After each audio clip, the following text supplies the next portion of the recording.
각각 구분하기를 목자가 양과 염소를 구분하는 것 같이 하여 양은 그 오른편에 염소는 왼편에 주리라. 그때의 임금이 그 오른편에 있는 자들에게 이르시되 내 아버지께 복받은 자들이여 나와 청소로부터 너희를 위하여 예비된 자들을 쌍독하라. 내가 줄 때에 너희가 먹을 것을 주었고 목마를 때에 맛있게 하였고 나그네 되었을 때에 영접하였고 헐벗을 때에 옷을 입혔고 병들었을 때에 돌보았고 옥에 갇혔을 때에 와서 보았느니라. 이에 의인들이 대답하여 이르되 주여 우리가 어느 때에 주께서 주신 것을 보고 음식을 대접하였으며 목마르신 것을 보고 마시게 하였나이까. 어느 때에 나그네 되신 것을 보고 영접하였으며 헐벗으신 것을 보고 옷 입혔나이까. 어느 때에 병드신 것이나 옥에 갇히신 것을 보고 가서 비었나이까 하리니. 지금 39절까지 읽었죠? 임금이 대답하여 이르시되 내가 진실로, 우리 다 같이 42절을 좀 읽어보겠습니다. 시작. 임금이 대답하여 이르시되 내가 진실로 너에게 이르노니 너희가 여기 내 형제 중에 지극히 작은 자 하나에게 한 것이 곧 내게 한 것이나 하시고, 또 왼편에 있는 자들에게 이르시되 저주를 받은 자들아 나를 떠나 마귀와 그 사자들 외에 비는 영양한 불에 들어가라. 내가 줄일 때 너희가 먹을 것을 주지 아니하였고 목마를 때 마시지 아니하였으며 나그네 되었을 때 영접하지 아니하였고 헐벗을 때 옷 입히지 아니하였고 병들었을 때 옥에 갇혔을 때 돌보지 아니하였느라 하시니, 그들도 대답하여 이르시되 주여 우리가 어느 때 주께서 줄인 것이나 목마르신 것이나 나그네 되는 것이나 헐벗으신 것이나 병드신 것이나 옥에 갇힌 것을 보고 공양하지 아니하더이까. 이에 임금이 대답해 이르되 내가 진실로 너에게 이르노니 이 지극히 작은 자 하나에게 하지 아니하는 것이 곧 내게 하지 아니한 것이니라 하시니라. 일단 여기까지 보겠습니다. 사람을 섬김으로 주님을 섬긴다 는 내용의 말씀을 같이 한번 상고를 또 하겠습니다. 이 마태복음 25장 31절부터 46절까지는 이제 크게 두 가지로, 물론 이제 세 가지로도 봅니다만 가장 크게는 두 가지로 이렇게 일반 기독교계에서 이렇게 해석하는데 큰 차이가 나요. 여기서 40절 말씀에 특별히 내 형제 중에 지극히 작은 자 하나에게 하는 것이 내게 하는 것이다 라고 이렇게 말씀을 했는데, 그 31절을 한번 다시 한번 볼까요? 인자가 자기 영광으로 모든 천사와 함께 올 때에 자기 영광의 보좌에 앉으시리니, 주님이 영광으로 다시 오신다라고 할 때는 이것이 주님의 재림에 관한 것이잖아요. 그러면서 자기 영광의 보좌에 앉으리니, 그러면서 32절 모든 민족을 그 앞에 모으고 각각 구분하기를 목자와 양과 염소를 구분한 것 같이 하여, 이렇게 모든 민족을 놓고 주님이 구분하신다 이렇게 말씀을 해주고 있어요. 그래서 이거는 이제 소위 앞으로 말할 때 마지막 영원한 나라, 하나님 나라에 들어가기 전에 뭐 흰보자 혹은 백보자 심판과는 좀 구분이 돼요. 거기는 모든 죽은 자들을 주님이 다 일으켜 세우셔서 하는 건데, 여기 보면 모든 민족을 그렇게 표현해 주고 있어서 그것과는 구분이 되어서 주님이 재림하시고 나서 천년왕국 전에 열방을 심판하시는 것으로 보는 것이 합당합니다. 그리고 이제 이 구절을 보면서 제일 잘못 적용하는 것 중에 한 가지는 40절에 내 형제 중에 지극히 작은 자 하나에게 하는 것이 내게 하는 것이다. 또 지극히 작은 자 하나에게 하지 아니하는 것이 45절이죠. 내게 하지 아니한 것이다 라고 해서 마치 구원을 다른 사람을 도와준 것에 따라, 선행에 따라 구원을 받는 것처럼 오해하면 본문은 크게 잘못 이해를 하는 것이죠. 그래서 선행을 통한 구원 교리는 성경의 전적으로 성경 전반적인 것에서 그걸 주님 가르치지 않고 있고, 그래서 로마서 3장, 5장, 뭐 갈라디아서 1장에서 3장, 에베소 1장, 2장, 골로새 이런 걸 볼 때 오직 구원은 예수 그리스도의 십자가의 공로를 믿음으로만 구원받는 것이지, 우리가 뭔가 선행을 하고 착한 일을 하고 봉사하고 다른 사람 도와줬다고 해서 하나님 나라에 또 영생에 들어가는 것은 아니라고 했기 때문에 그것을 이제 오해를 해서는 안 된다라고 하는 것이 이제 첫 번째 기억할 만한 것이고요. 두 번째는 여기에 나온 것처럼 이 내 형제 중에 지극히 작은 자 하는 것이 곧 내게 한 것이다라는 구절을 어떻게 그 분별하고 어떻게 해석할 것이냐라고 할 때, 우리는 이제 세대주의적인 입장을 좀 받아들이고 있습니다. 그 세대주의 입장의 가장 큰 이 이유는 세대주의적이다 할 때 세대를 나눈다라고 말하는 것인데 그거에 대한 가장 큰 이유는 우리가 고린도전서 10장에 나와 있죠. 우리 한번 다시 확인 좀 해볼까요? 고린도전서 10장입니다. 고린도전서 10장 32절입니다. 사도 바울이 고린도께 성도들에게 편지를 쓰면서 31절에 그런즉 너희가 먹든지 마시든지 무엇을 하든지 다 하나님의 영광을 위하여 하라 그러면서 10장 32절 다 같이 한번 읽어보겠습니다. 시작. 유대인에게나 헬라인에게나 하나님의 교회에게나 거치는 자가 되지 말고 나와 같이 모든 일에 모든 사람을 기쁘게 하여 자기 자신의 유익을 구하지 아니하므로 많은 사람의 유익을 구하여 그들로 구원을 받게 하라. 사도 바울이 편지를 고린도 교회에게 보내면서 여기서 구분을 좀 했죠. 사람들 이렇게 세 부류로 이렇게 나눴습니다. 하나가 뭐예요? 유대인이라고 나와 있고요. 그래서 유대인에게나 또 헬라인에게나 뭐 고린도 지역이 사실은 보면 그쪽이 그리스 헬라라는 것은 뭐 그리스 지역이기 때문에 그래서 유대인, 헬라인 혹은 이방인의 전체적인 표현으로 헬라인이라는 표현을 쓰니까 유대인이나 혹은 이방인이나 그 다음에 뭐가 있어요? 하나님의 교회 이렇게 세 부류를 나누고 있기 때문에 우리가 성경을 보면서 우리 세대주의적이다 그럴 때는 스코필드 형제님부터 스코필드 뭐 학자부터 시작을 해서 존 월버드, 찰스 라일리 뭐 이런 그리고 윌리엄 맥도날드 형님, 토마스 콘스타블 주로 이제 미국에서는 이 세대주의가 어디서 시작됐냐면 스코필드부터 더 이전에는 이제 다비부터 시작을 했어요. 다비 형제님부터 시작을 해서 다비 형제님의 그것을 스코필드 이분이 이제 좀 더 확장을 시키고 그 다음에 이제 이 소위 달라스 신학교에서 존 월버드도 총장했고 거기서 찰스 라일리 이분도 총장했고 나중에 또 우리 모임의 장로이면서 그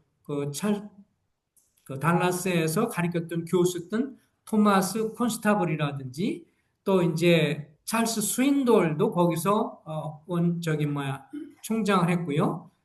그 다음에 이제 윌리엄 맥도날드 모임 우리의 형님이시고 또 웨런 웨어스 이분은 침례교지만 이분들이 다 세대주의적인 견해를 많이 갖고 있는 것인데 그 이유가 이제 여기에 나와 있는 겁니다. 구약 성경에서 하나님께서 이스라엘 사람들한테 특별히 아브라함을 향해서 말씀하면서 이스라엘 사람에게 한 약속은 하나님이 이스라엘 사람에게 정해준 것이지 오늘날 이것이 우리에게 곧바로 적용되는 것은 아니다. 교훈적으로 볼 수 있지만 약속은 분명히 약속인데 그래서 이스라엘 사람들한테 약속한 것이 오늘날 교회에 즉각적으로 해서 적용되는 것은 아니다. 라고 하는 것을 말하는 것이죠. 그래서 이 두 가지 해석이 있어요. 지극히 작은 자 하나게 하는 것이 첫 번째는 유대인 신자다라고 보는 겁니다. 그래서 이제 주님이 재림에 왔을 때 환란 시기 중에 유대인들이 이제 14,400명 정도가 맞나요? 14만 4천이죠. 14만 4천 정도가 이제 주님 앞에 돌아오게 되는데 그 사람들에 대해서 이방인 신자들 환란 기간에 믿는 성도들은 이제 이미 휴거돼서 공중에서 어린 양의 혼인 잔치가 있고 먼저는 그리스도의 심판대가 있고 어린 양의 혼인 잔치가 있고 이 지상에서 7년의 환란이 있는데 이때 이방인 신자들을 향해서 이방인 신자가 유대인 신자들을 어떻게 대했는가에 대한 평가다라고 이렇게 분별을 하는 것입니다. 그러니까 마태복음 24장, 25장 이것이 주로 앞부분에서 휴거되고 그 다음에 시간적으로 보면 휴거된 다음에 일어난 일이기 때문에 이런 식으로 이제 분별을 하는 것이죠. 그래서 이것이 바로 세대주의적인 해석입니다. 아, 그래서 이 세대적인 해석에 있어서 중요한 것 중에 한 가지가 아까 말한 것처럼 그 왜 천년왕국이 꼭 있느냐? 요한계시록에 보면 천년왕국이 나오잖아요. 우리는 문자적으로 성경을 해석하죠. 세대주 입장에서는 성경 배경적으로 그 다음에 문자적으로 그대로 이것을 성경을 하나님께서 뭐 특별하게 상징적으로 말씀하지 않는 한 제일 기본적으로 문자적으로 역사적으로 문맥적으로 해석하는 것이 이제 우리의 이 세대주의적인 해석인데 그럼 장로교 사람들 그분들은 이제 언약주의라고 하는데요. 이분들은 어떻게 해석하냐면 존 칼빈, 메투엘리도 굉장히 경건한 분입니다만 종말론에 있어서는 이제 아무래도 이분이 장로교적인 그 언약주의예요. 그러나 전반적인 그런 경건 삶에 대해서는 메투엘리 주석이 굉장히 좋고요. 많은 분들이 참조를 하죠.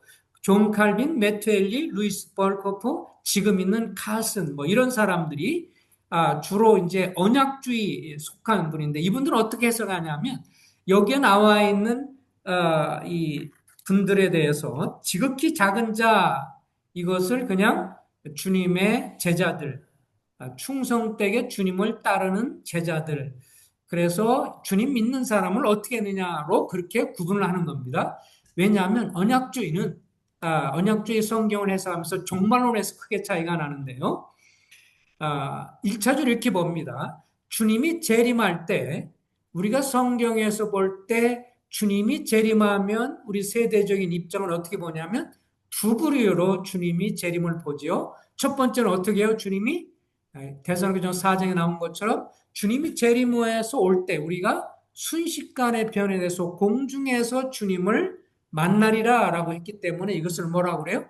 공중 재림이라고 말합니다. 그래서 주님이 오셔서 먼저 공중 재림이 있고 그러고 나서 거기서 어린 그리스도 심판대 앞에서 우리의 섬김에 대한 평가를 받고 그 다음에 어린 양의 혼인잔치가 있는 동안에 지상에서는 뭐가 있어요? 7년의 엄청난 환란이 있죠. 그 기간 동안에 회개해서 믿는 사람이 유대인들이고 또 그 중에서 목숨 걸고 믿는 이방인들이 있습니다.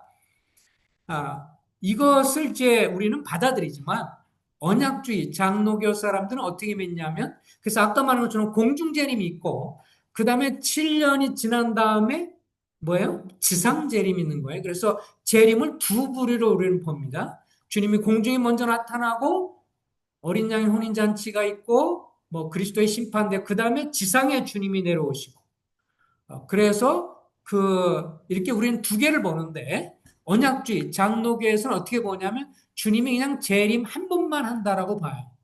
그래서 한 번 그냥 오는 거고 그리고 천년왕국도 문자적으로 해석을 하지 않고 그것은 그냥 긴 그런 기간이다. 그리고 7년 환란이라고 하는 것도 구체적으로 7년이 아니고 그냥 지금이 환란 기간이다. 그러다가 주님이 재림하시고 천년이라고 하는 것도 그냥 좋은 평화로운 시기를 말하는 것이지 구체적으로 7년은 아니다. 그러다가 나중에 주님이 신보좌 앞에 심판받아서 영원한 천국과 영원한 지옥이 있다. 이렇게 보는 것이 이제 소위 언약주의 장로교 계통 이런 분들이 믿는 부분입니다. 그래서 종말론에서는 이런 차이가 나는데 왜 이제 이렇게 차이가 나냐면 아까도 얘기했지만 우리는 성경을 볼 때 이 먼저 있던 믿음의 선배들이 성경을 때 문자적으로 보기 때문에 예를 들면 이런 거죠. 문자적으로 볼 땐 창세기에 나온 것처럼 아브라함을 향해서 내가 아브라함을 향해서 주님 뭐라고 약속했냐면 너희가 앞으로 땅을 차지하는데 그 큰 땅 이집트의 큰 땅, 큰 그 강으로부터 시작을 해서 유프라테스 강까지 다 주겠다라고 이렇게 말씀했는데 그 이스라엘 그 아브라함의 후손 이스라엘 향한 약속인데 이것은 이스라엘 역사 가운데 지금도 한 번도 이루어진 적이 없어요. 왜냐하면 애굽 땅의 나일강부터 해서 유프라테스 강 그럼 지금으로 땅이 어디냐면 사우디아라비아부터 시작해서 이란, 이라크 그 엄청난 모든 땅인데 이스라엘 민족이 그렇게 받은 적이 없어요. 그럼 언제 그것이 이루어지냐? 문자적으로 언제 이루어질 것이냐? 미래에 이루어지는데 언제? 천년왕국 때 이루어질 거라고 문자적으로 믿는 것이 우리의 그 세대주의적인 입장을 가진 사람들입니다. 왜냐하면 하나님이 말씀하셨는데 말씀한 게 지금까지 안 이루어졌다면 어떻게 된다? 앞으로 이루어질 것이다 라고 하는 것을 분명히 믿는 것이죠. 그래서 이 기본적인 해석에 있어서는 세대주의적인 입장에서는 우리가 어떤 해석을 하냐면 이거는 여기서 지극히 작은 자는 누구를 말하느냐? 이방인들을 믿는 유대인들을 향해서 그 믿는 그 이방인들이 어떻게 대했는가 하는 것이 일차적으로 해석이다.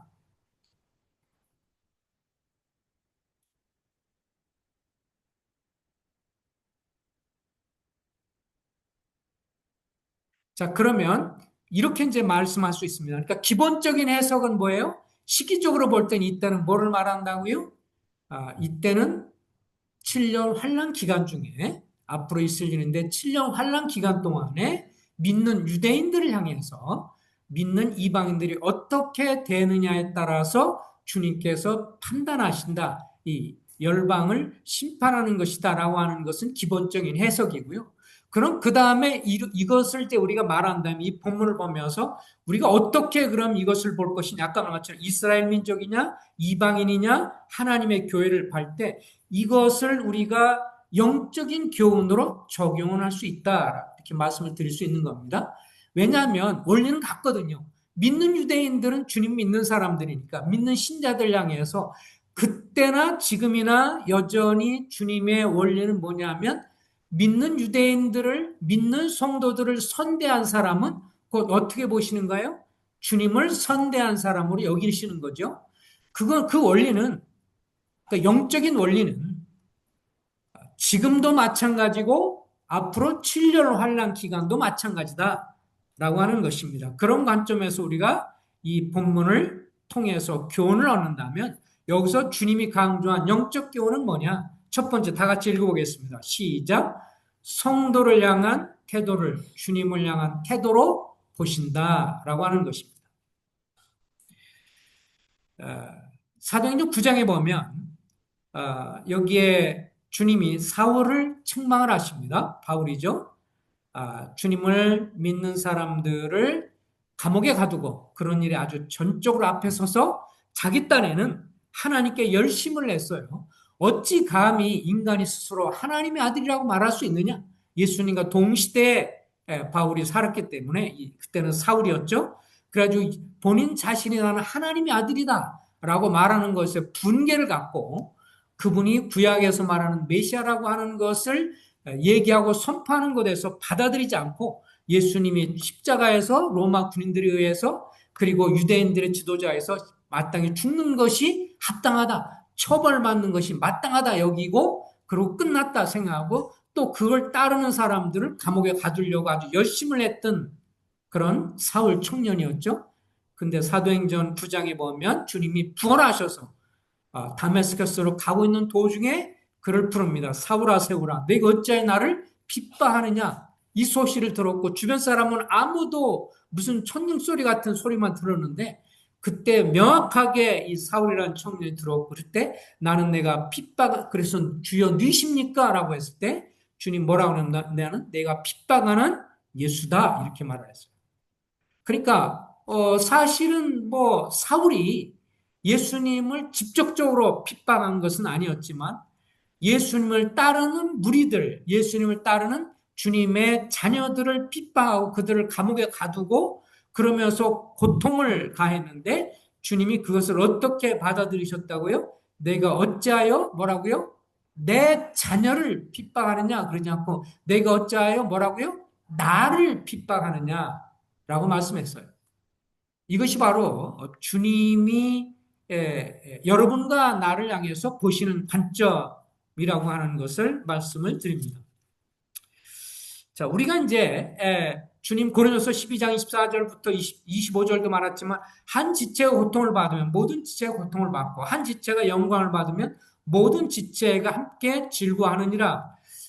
주님이 머리가 되시고 우리가 지체가 되었는데 이것은 전에 지난주에도 얘기했지만 이렇게 주님이 머리가 되시고 우리가 몸이 된다고 하는 이런 놀라운 비유는 구약 성경에는 감춰져 있고 주님이 한 번도 말씀하지 않는 것이죠. 신부와 신랑 관계는 구약에서도 이야기가 되고 있었고 아가서에도 나오고 또 다른 곳에서 이사야서라도 이런 데도 나오지만 내가 머리고 너희는 지체니라 이런 몸의 신비 한 몸의 신비는 이거는 신약시대 사도 바울에 의해서 주님의 계시에 의해서 주어지는 놀라운 진리죠.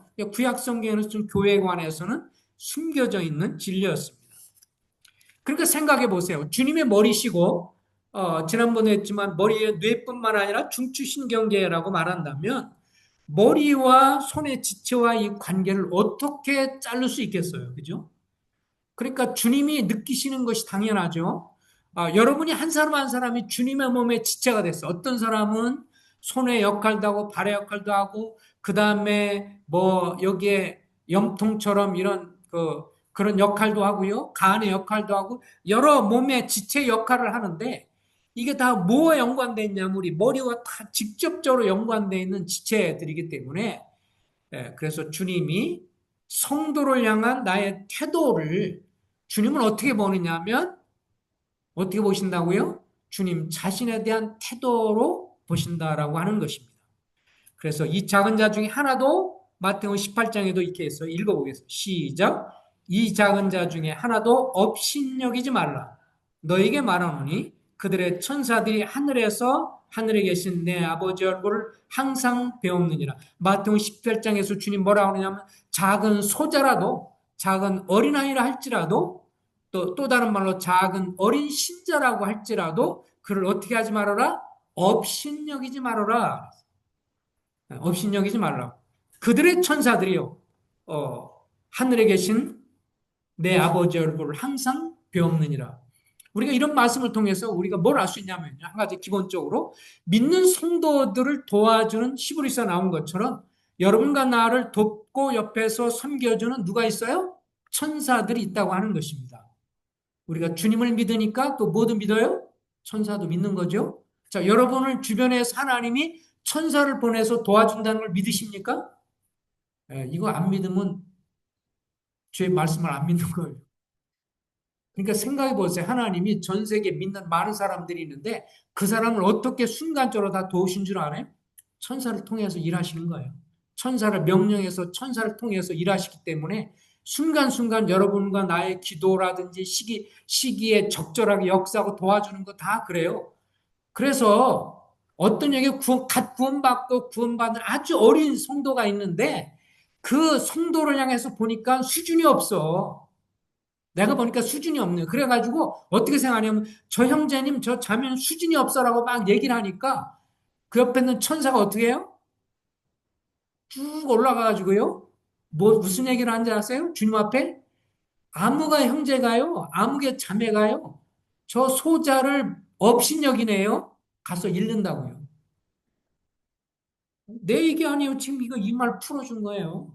이 작은 자 중에 하나도 업신여기지 마라. 너에게만은 그들의 천사가 하늘에 있는 내 아버지 얼굴 항상 배우고 가서 그 어떠냐라고 물어볼 때 아무개가 누구를 무시하고 멸시하고 조롱 안 해요? 이렇게 얘기한다고요.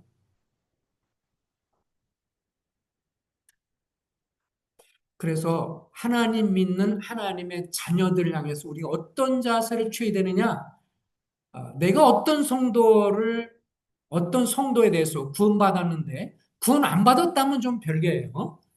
구원 안 받았다 할지라도 사랑해 했지만 구원받은 성도라고 하면 나와 성향이 다르고 좀 기질이 다르고 약간의 어떤 분별이 다르다고 해서 그것이 근본적인 것이 아닌 것에 관해서 좀 약간 성향과 분별과 이런 게 좀 다르다고 해서 그를 무시하고 멸시하면 주님께서 어떻게 생각할까요? 나에 대해서 너 나를 무시하고 멸시하는구나 라고 생각한다고 하는 것을 여러분 마음에 새기셔야 합니다. 그래서 신앙생활을 하는 데 있어서 이 태도를 우리가 취할 때 진정으로 지체 원리를 알게 되고 진정으로 형제자매를 향해서 존중하는 것을 알 수 있습니다. 그렇지 않으면요. 우리 신앙은 반쪽짜리 신앙이에요. 두 번째, 말씀에서 순종해서 사랑으로 하는 것을 주님은 귀하게 여기십니다. 사랑으로 하는 것을 내가 줄일 때 너희가 먹을 것을 주었고 목마를 때 마시게 하였고 나그네 되었을 때 영접하였고 헐벗을 때에 옷을 입혔고 병들었을 때 돌보았고 옥에 갇힐 때 와서 보았느니라. 또 다른 말은 뭐예요? 다 도움이 필요하고 여러 가지 면에서 도움이 필요할 때 다른 형제를, 다른 자매를 도운 것을 지금 시대나 환란 시기나 주님은 동일하게 어떻게 여기냐면 따라서 봅시다. 내가 다른 성도를 숨긴 것에 관해서 주님은 주님 자신을 섬긴 것으로 여기신다. 그래서 나중에 여기에 또 나오잖아요. 여기에 양과 염소가 나오는데 양은 확실하게 구원받은 성도예요. 염소는 어떻게 보면 구원받지 않은 육신적인 그런 사람이죠. 구원받지 않은 종교 생활하는 사람 정도입니다. 그러니까 이 양을 향해서 이렇게 말해요. 너는 내가 줄일 때 먹을 걸 주었고 목마를 때 마시게 했고 나그네일 때 영접했고 헐벗을 때 옷을 입혔고 막 그랬더니 내가 그런 적 없는데요. 주님 직접 만나서 한 적이 없으니까 그냥 성도를 도왔어요. 옆에 주님 믿는 사람을 도왔고 헐벗을 때 도와줬고 목마를 때 마시게 했고 병들 때 돌봤어요. 그랬더니 주님 뭐라 그래요? 작은 형제 하나를 향해서 내가 그를 도왔고 먹이고 돌봐준 것은 나를 먹인 것과 같다라고 주님 말씀했어요. 근데 가짜인 염소를 향해서는 뭐라 그러냐면 내가 줄일 때 먹지 않았고 목마를 때 마시게 하지 않았고 나그네 됐을 때 영접도 안 했고 헐벗을 때 옷을 입지도 않았고 병들었을 때 돌아보지도 않고 옥에 갇혔을 때 와본 적도 없다 그러니까 내가 그런 적이 없는데요. 내가 주님을 그렇게 선대의 반대는 뭐예요? 홀대. 주님을 그렇게 홀대하고 학대한 적이 없어요. 라고 말하니까 내 작은 자를 향해서 이렇게 내가 관여하지도 않고 마시게도 하지 않고 헐벗을 때 도와주지도 않고 무시하고 멸시하는 것이고 나에 대한 것이다. 이렇게 말씀했어요. 우리가 신앙생활을 하면서 이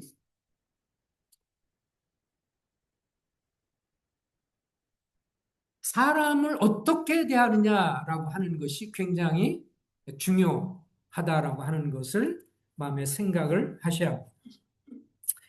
그래서 내가 지난주에 은사를 얘기했지만, 내가 갖고 있는 은사가 어떤 것이라 할지라도 그 은사를 사용하는 데 있어서 고린도서 13장에서는 뭐라고 말해요? 사랑이 없이 내가 천사의 말을 할지라도 아무 쓸데가 없고 꽹과리와 같고 내가 사랑이 없이 말씀을 가르치는 사역을 할지라도 아무런 소용이 없고 내가 사랑이 없이 믿음의 은사를 활용하거나 사랑이 없이 지식의 은사, 사랑 없이 구제도 하고 사랑 없이 몸을 살라줄 정도로 희생한다 할지라도 아무런 유익이 없다 그래서 그러니까 더 중요한 것은 내가 어떤 은사가 있느냐 그리고 내 은사를 대접을 받느냐 안 받느냐 이거보다 더 중요한 것은 내가 은사가 뭐가 있는지 모르지만 내가 은사가 어떤 건지 모르고 내가 그냥 도와준 은사 정도 있나 그렇게 여길지라도 다른 성도를 향해서 사랑으로 섬기고 그를 위해서 기도해주고 그를 돌봐주고 그를 위해서 염려해주고 그러면서 도와줬다면 주님이 어떻게 하신다고요? 주님 자신으로 섬긴 것으로 여긴다고 하는 것입니다. 그러니까 사랑이 더 높고 귀해요. 은사 자체가 귀하고 높아요. 사랑이 더 높아요. 근데 많은 사람이 착각을 해요. 그죠? 우리가 착각을 합니다. 내가 갖고 있는 은사, 내가 갖고 있는 어떤 재능, 내가 갖고 있는 능력, 이것을 더 귀한 거로 사람들은 봐요. 예, 세상 사람은 그렇게 봅니다. 그렇지만 주님은 우리의 눈과 다르기 때문에 주님은 내가 무엇을 하도 그래서 주님 말했잖아요. 냉수 한 그릇이라도 정말 성도를 향해서 주님에 대한 사랑으로 그리고 주님을 사랑하고 성도를 사랑하는 마음으로 접대하면 주님께서 그 필요할 때, 피곤할 때 시원한 물을 준 것을 주님이 기억하신다라고 했고, 또 그 다른 성도를 향해서 선지자로 대접하면 선지자의 상이 있을 것이라고 그랬고,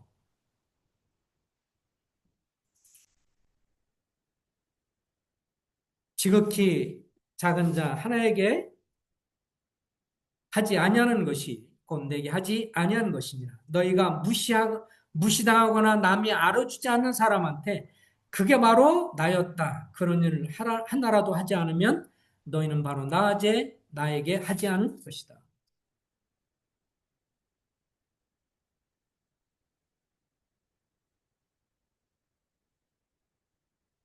또 다른 강조를 하지만 세 번째 다시 한번 읽어보겠습니다. 시작. 우리는 성도들을 섬김으로 주님을 섬깁니다. 시브리 13장 1절에 3절에도 형제 사랑하기를 계속하고 손님 대접하기를 잊지 말라. 이로써 부지 중에 천사들을 대접한 이들이 있었느니라. 너희가 함께 같이 갇힌 자를 생각하고 너희도 몸을 가졌은즉 학대받은 자를 생각하라. 다 같이 한번 마태복음 10장 41절 읽어볼까요? 선지자 이름 시작. 선지자 이름으로 선지자를 영접하는 자는 선지자의 상을 받을 것이요. 의인의 이름으로 의인을 영접하는 자는 의인의 상을 받을 것이요. 또 누구든지 제자의 이름으로 이 작은 자 중에 하나에게 냉수한 그릇이라도 주는 자는 내가 진실로 너에게 이르노니 그 사람이 결탄코 상을 잃지 아니하리라. 이게 주님이 마태복음 10장 41절 42절. 이거는 환난기에 해당되는 것이 아니고 오늘날 우리가 사람들을 향해서 어떤 관점으로 봐야 할 것이냐라고 하는 것을 가르치는 굉장히 귀중한 진리입니다. 우리는요, 흔히 어떻게 생각하냐면 주님을 섬긴다라고 생각했을 때 뭐 주님 복음을 전하고 말씀을 전하고 내가 막 열심히 충성 봉사하고 막 그런 여러 가지 많은 어떤 행위와 이런 것에 대한 관심을 많이 갖고 있으면서 그러면서 정작 주변에 있는 사람들에 대해서 우리가 어떤 태도를 갖고 있고 어떤 마음으로 섬기고 있느냐를 하는 것을 잊어버리고 쉽게 그것을 간과할 때가 많이 있습니다. 그러니까 어떤 사람이요, 어떤 성도가 있는데 그 성도를 향해서요, 성도님이 선지자 이름으로 그분을 홀대하는 것이 아니라 선지자, 구약성경에도 선지자 그런 뭐예요? 굉장히 존귀하게 여겼고 하나님의 말씀을 전하는 귀한 분을 여긴 거예요. 그래서 선지자라고 그분을 영접했다면 주님께서 그것을 어떻게 보아요? 네가 나를 선대했구나라고 주님이 생각해요. 근데 어떤 성도가 보니까 여러 가지로 좀 후져 연약해 보여. 그러니까 그를 무시하고 멸시하는 마음이 있으면 주님 어떻게 보냐면 내가 나를 홀대하는구나 이렇게 여기셔요.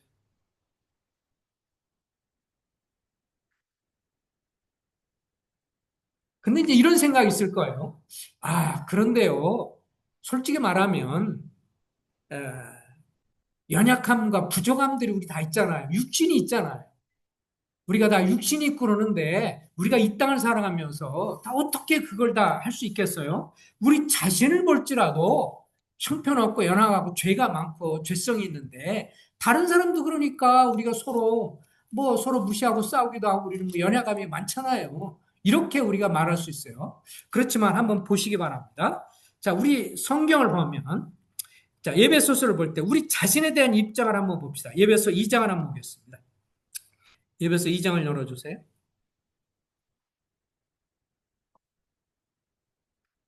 에베소 2장에 보면 2장 4절 에베소 2장 4절 311쪽입니다. 다 같이 한번 읽어볼까요? 6절까지 시작. 긍휼이 풍성하신 하나님이 우리를 사랑하신 그 큰 사랑을 인하여 허물로 죽은 우리를 그리스도와 함께 살리셨고 너희는 은혜로 구원을 받은 것이라. 또 함께 일으켜사 그리스도 예수 안에서 함께 하늘에 앉히시니. 자, 여기 우리의 신분에 대해서 이렇게 놀랍게 말하고 있어요. 우리가 허물과 죄로 죽었던 사람이에요. 그래서 허물과 죄로 죽었던 사람이고 죄성을 가지고 있고 아직도 죄성이 있고 우리 속에 육신이 있고 죄성이 있고 죄의 몸이 있고 이래서 육신이 막 나와요. 그런데 주님이 나를 어떻게 보시냐면 그런 연약함이 있어도 나의 신분을 뭐라 그러냐면 너는 허물로 죽었지만 그리스도와 함께 살려서 부활의 생명이 너한테 있고 함께 일으켜서 그리스도 예수 안에서 함께 하늘에 앉혀 놓은 신분이야. 이 땅의 관점으로 너를 평가하지 말고 별 볼 일 없다. 나는 죄를 지을 수밖에 없다. 형편없다라고 그렇게 보지 말고 내가 너를 이제 생명을 주어서 너를 죽었다가 나와 함께 연합해 살렸고 그리고 부활 생명도 주었고 너의 신분은 하늘에 안집바 됐어 라고 주님 말씀해서 이대로 믿고 살아라고 할 때 우리가 둘 중에 하나를 선택합니다. 성도들 어떻게 선택해요? 그래도 나는 죄인이에요. 나는 죄를 지을 수밖에 없어요. 나는 맨날 욕하고 싸우고 그냥 이 세상에서 구원받았기 때문에 구원받은 거 하나지 죄 짓고 맨날 살아요. 라고 생각하면서 그렇게 살 수 있어요. 그죠? 그렇게 생각하고 주님이 나를 그렇게 높은 신분 줘도 아이고 내가 뭐 그래봐야 뭐 별 볼 일 없어요. 내가 죄인인데 맨날 부정적인 생각에 하나님의 말씀의 가치보다 자기 생각의 가치, 세상적인 가치로 자기를 평가절하면서 수준 없게 계속 그렇게 살 수 있어요. 그렇게 살면 결과가 뭘까요? 영적인 어린아이로 평생 영적인 어린아이 특징이 뭐예요? 어른과 어린아이 차이. 제일 먼저 고달플 때, 힘들 때 어린아이 특징 뭐예요? 아무 데서나 뭐예요? 예, 아무 데서나 똥 오줌 싸도 막 그냥 뭐 문제 없어. 항상 즐겁고 해피해. 예. 근데 어른이면 어떻게 해요? 그러지 않잖아요. 내가 주님이 나를 어떻게 보시는 관점으로 믿고 살면 주님이 그렇게 만드셨구나. 가끔 넘어지고 실수도 하지만 그래도 나는 하나님의 자녀야. 하나님이 나를 그리스도와 함께 옮기신 하나님의 부활 생명으로 살게 한 놀라운 신분을 가진 사람이야. 라고 믿고 살아가면서 어떻게 해요? 점차 주님을 닮아가는 사람이 될 수 있어요. 그런데 자꾸 부정적으로 자기를 보기 시작하면 아까 말한 것처럼 영적으로 성장하지 않고 그냥 나이만 들고 늙어갈 수 있어요. 자, 내 자신에 대한 평가도 이래요. 그러면 다른 사람을 향한 평가는 또 어떨까요? 다른 사람을 향한 평가도 마찬가지예요. 다른 형제를 볼 때, 또 다른 자매를 볼 때, 그가 구원받은 하나님의 자녀이고, 구원받아서 하나님의 자녀가 됐고, 그 죄가 육신 있고, 더러움이 있고, 추악한 모습이 있어도 주님이 고린도서 1장에서 뭐라고 그러냐면, 고린도전서 1장을 볼까요? 우리 고린도서 1장을 보겠습니다.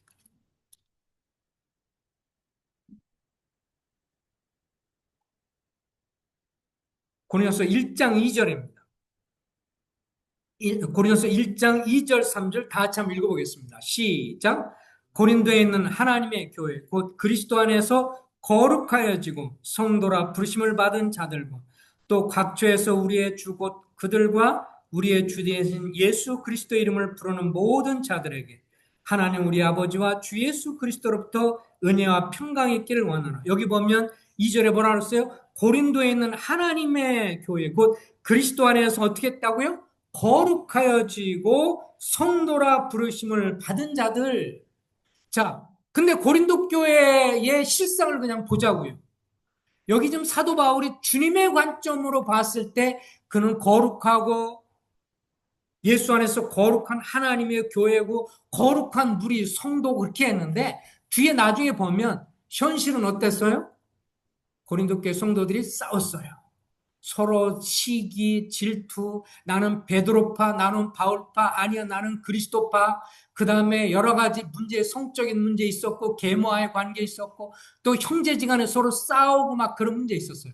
자, 그런데 중요한 것은 우리가 다른 사람 볼 때 두 가지가 다 보이잖아요. 그죠? 어떤 옆에 있는 형제 자매를 한번 이렇게 쳐다보세요. 한번 서로 이렇게 쳐다보시라고. 우리가 옆에 있는 형제 자매를 볼 때 우리가 두 가지 모습을 볼 수 있어요. 한 가지는 뭐를 봐요? 그 속에 있는 죄성을 볼 수 있어요. 아이고, 내가 옛날부터 봤는데, 안 돼, 저 형제. 안 돼, 저 자매. 그 속에 죄성 있는 것만 계속 주목하면 맨날 후진 거야. 그죠? 맨날 후지게 생각해요. 그러니까 존대를 못해. 그러니까 계속해서 무시하는 마음이 들어. 근데 주님은 어떻게 하길 원하냐면 그 속에 우리 속에 죄성이 있고 여러분과 나 속에 죄성이 있고 육신이 있고 아직도 후지고 더럽고 그러지만 주님은 어떤 걸 보시냐면 그런데 내가 가는 날 네가 영광스럽게 변화될 것이고 그리고 계속 지금 이 땅을 살아가면서 육신을 쫓지 않고 성령을 따라 사는 이런 경건의 연습을 하면서 하나님의 영광스러운 자녀로 계속해서 그날에 합당한 자를 잡고 빚어지고 훈련받고 그렇게 하고 있기 때문에 주님이 우리를 어떻게 보기를 원하냐면 자기 자신을 보고 다른 성도를 볼 때 그의 죄성과 여기에 부정적인 거에 주목하기보다 앞으로의 가능성, 그가 변화될 것이다. 영광스러운 존재일 것이다. 그리고 그래서 변해서 귀한 사람이 될 것이다. 그 안에 따라잡히다. 그 안에 주님을 모시고 있다. 여러분과 내가 다른 성도를 볼 때 잊지 말아야 할 것은 그가 죄성을 가지고 있고 후지고 연약하고 별 볼 일 없어도 그 안에 누가 있다고요? 주님이 계세요. 그래서 그 연약함을 보지만 그 안에 또 주님이 있기 때문에 그를 향해서 어떻게 돼요? 선대하고 존중하고 그분을 향해서 어떻게 해요? 존중해 주는 겁니다. 배려하는 겁니다. 왜요? 지금 연약하지만 그 안에 누가 계세요? 주님이 계시니. 내가 그를 귀하게 여겼는데 그가 그럼에도 불구하고 연약하고 잘못된 짓을 해. 그럼 어떻게 해요? 주님 앞에 책임져야 돼요. 그렇지만 다른 사람을 향해서 다른 성도를 향해서 내가 선대하고 귀하게 여기고 무시하지 않고 멸시하지 않고 조롱하지 않고 이렇게 하면 주님 어떻게 봐요? 네가 나를 어떻게 한다고요? 선대하는구나. 주님이 그렇게 여기세요. 성도님들 신앙생활은요 어려운 건 아니에요. 주님을 따르고 준 믿으면서 옆에 있는 다른 성도를 향해서 어떤 관점으로 보느냐. 이것이 정말 중요합니다.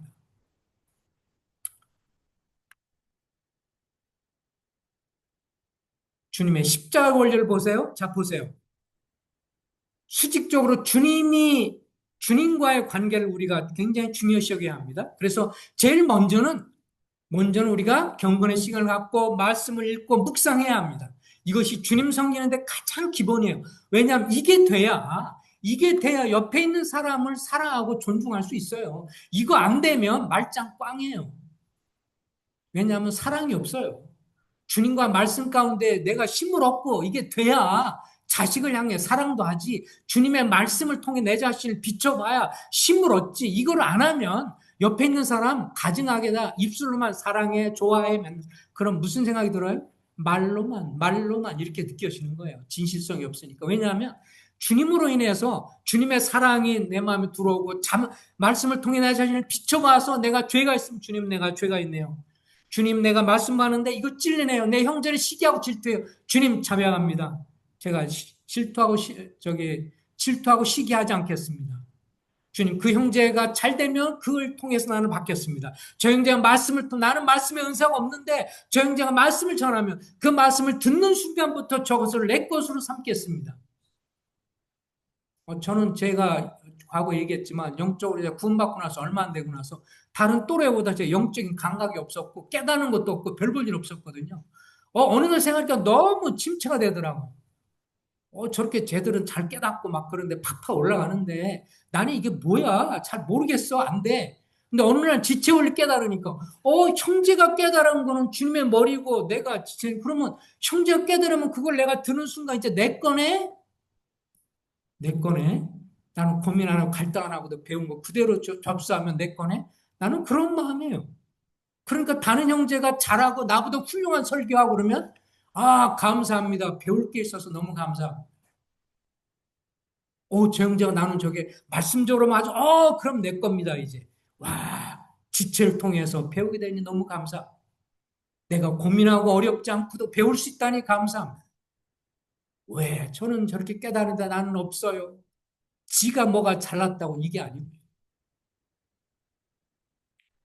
주님과 관계 속에서 먼저 성경을 통해서 내 자신을 비춰보고 경건의 시간을 통해서 내 마음을 비춰보고 그래야 쉽게 판단하거나 이러지 않아요. 왜? 말씀을 통해서 읽으면 성령께서 나를 깨닫게 하거든요. 조금 교만하면 너 교만해 깨닫게 하고 시기 질투 있으면 너 시기 질투하잖아 깨닫게 하시고 이런 게 말씀 보면서 내 보니까 그때 어떻게 해요? 자백을 해요. 주님 죄송합니다. 내가 지체 원리를 따라 형제를 사랑하고 섬기기를 원합니다. 그래서 먼저 주님의 말씀을 읽고 묵상하고 거기에 순종하고 이렇게 하는 십자가 주님과 나의 관계 이게 가장 먼저고 그 다음에는 어떻게 되느냐? 그 다음에 어떻게 돼요? 주변 형제자매를 선대하는 것이 주님이 기뻐하는 것입니다. 아멘입니까? 자, 신앙생활하면서 보세요. 옆에 있는 것처럼 끼어러진 항해를 하여 어떤 분은 정상적인 항해를 해요. 자, 이 중에 둘 중에 하나만 하는 것은 치우친 항해입니다. 주님과 말씀을 읽고 말씀을 통해서 내 자신을 비춰보고 경건의 시간을 갖고 말씀을 매일마다 꾸준히 읽고 거기서 말씀을 열절을 읽든 한 장을 읽든 정말 주님 앞에 기도하는 마음으로 주님 오늘 말씀을 통해 나를 깨닫게 해주시고 저를 교훈해 주시라고 기도하는 마음으로 읽고 묵상하고 그 말씀이 내 삶에 양식이 되길 원합니다. 그래서 읽으면서 기도하는 말 있고 책망할 거 있으면 주님 앞에 자백하고 근데 나 격려하는 말씀 있으면 그 말씀 붙들고 이것을 먼저 하는 거는 이게 뭐예요? 주님과 나와의 수직적인 관계예요. 이거가 이제 가장 먼저 선행이 돼야 돼요. 이거가 되지 않으면서 옆에 사람한테 막 좋은 척 이렇게 얘기하고 막 그러면 이건 약간 가식적이 될 수 있어요. 사랑 안에서 진실을 말하는 게 아니에요. 근데 이것만 있으면 안 돼요. 그 다음 어떻게 돼요? 십자가는 수직적인 것뿐 아니라 수평적인 사람과의 관계니까 주님부터 힘을 얻고 세움을 입고 권능을 받고 그래서 주님으로 인해서 힘을 얻은 다음에 어떻게 해요? 옆에 있는 형제 자매를 향해서 볼 때 제발 그 속에 있는 죄성을 크게 주목하기보다 뭐를 보라고요? 주님이 그에게 주신 신분과 그 안에 주님이 있는 것을 보면서 선대하려고 애를 쓰세요. 지금 연약한 모임이 있어요. 부족한 게 있어요. 그래도 미래를 바라보면서 축복해주고 선대하세요. 그러면 주님 어떻게 여기신다고요? 내가 나를 선대하는구나 라고 주님이 여기세요. 그러면 교회 안에 분쟁이 없어요. 근데 이거를 못 깨닫고 이런 거 모르면요. 다 말짱 도루묵이고요. 말짱 꽝이에요. 나머지 아무리 지식이 많고 여기서 헬라어, 히브리어 달달달 외우고 막 탁월한 설계해도 말짱 꽝이에요. 왜요? 성경 기본 원리를 실천하지 않은 겁니다. 저는 우리 사랑하는 성도님들이 적어도 정말 다른 데는 모르더라도 비전교회 성도들은 적어도 이 부분에서 주님과의 관계 그리고 옆에 관계 속에서 성도들을 존중할 수밖에 없다. 왜? 그 안에 누가 계셔요? 주님이. 그래서 내가 왜 저 형제한테 인사하고 저 형제한테 왜 사과하고 때론 그러냐? 누가 있어요? 주님이 있으니까. 내가 사과하는 건 누구한테 하는 거예요? 그 형제와 그 뒤에 계신 주님한테. 내가 화해하는 것은 누구 때문에 하는 거예요? 그 자매 안에 그리고 주님 뒤에 있는 주님 때문에 하는 거죠. 저 형제 저 자매 죄를 짓고 싸우고 이런 자매니까 내가 상관도 안 할 거야? 주님을 잃어버린 거예요. 그러니까 주님과의 관계가 어려워요. 왜냐하면 주님과 관계가 안 좋은데 주님이 내 기도 안 들어줘요. 그러면 주님을 무시하면서 주님 축복해 주세요라고 하면 주님이 안 좋아하세요. 주님을 존중해야죠. 그래야 주님도 나를 존중해 주니까.